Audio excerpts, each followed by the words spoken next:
Hello, you recently found out that, I have some Irish in me, so I'm just gonna use my Irish accent, just to make this funny little video.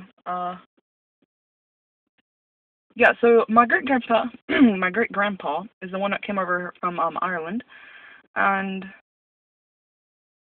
I'm not so sure, I'm sure he had an Irish accent.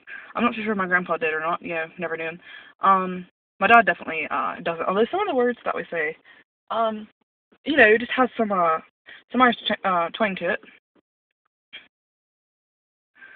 For me, my words do too. I mean, my R's sound a little funny sometimes when I'm saying words. In the vowel thing, we tend to hold our vowels out like that. We like to put a little more enunciation on them, kind of like a sing-song way. I mean, I kind of talk like I'm singing in a song. You know what I mean? Yeah, so you have to realize that, Irish isn't Scottish. Scottish talk in a very thick accent like this, and no, Irish is more of a you can have more of a smooth way than the Scottish do, really. Also, we have kind of a British thing going on since we are owned by Britain, but Scotland's owned by Britain, and that's why they'll have a British thing too. We were never owned by them, but we still share that thing. All European countries kind of have that same little accent going on. So, yeah. It comes very easily to me, very naturally. I never really had to practice it much. It just kind of is there. Um, It doesn't even sound funny to me anymore. I mean, I can hear people talking in an Irish accent, which you hear sometimes around here. And it's just, it sounds normal. It doesn't sound like anything too strange to listen to. To hear, kind of like, when you hear a Chinese accent, it sounds, sometimes you have trouble understanding the words and stuff. But with an Irish accent, sorry, my phone now. Volume's up. Anyway, so with an Irish accent, it's not that hard, really, to understand. It's actually quite easy.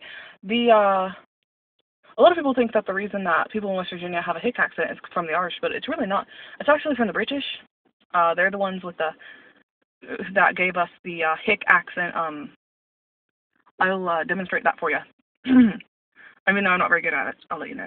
So it's like, yesterday I went mudding in my truck, and by the way, mudding is where you go in mud holes and you get all muddy and all that stuff. Yeah, and then after that we went and had us some dip chaw, which is snuff, in case you didn't know that either. It's kind of a West Virginia thing around here to have dip chaw. Well, no, see, that's not really true. Some people do have, have their snuff around here, but it's not very bad.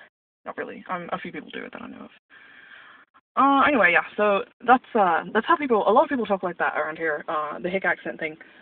A lot of people say, different type of words here, different accents found in West Virginia. It's kind of, strange sort of deal.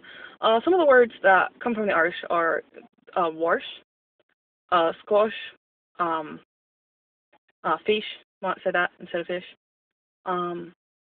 You're gonna go wash in the creek, or in the creek, gonna go wash in the creek that has fish. Different sort of things like that. You just kind of have the little Irish twang going on. It happens a lot. You just gotta get used to it, really. So that is a little bit about speaking in an accent.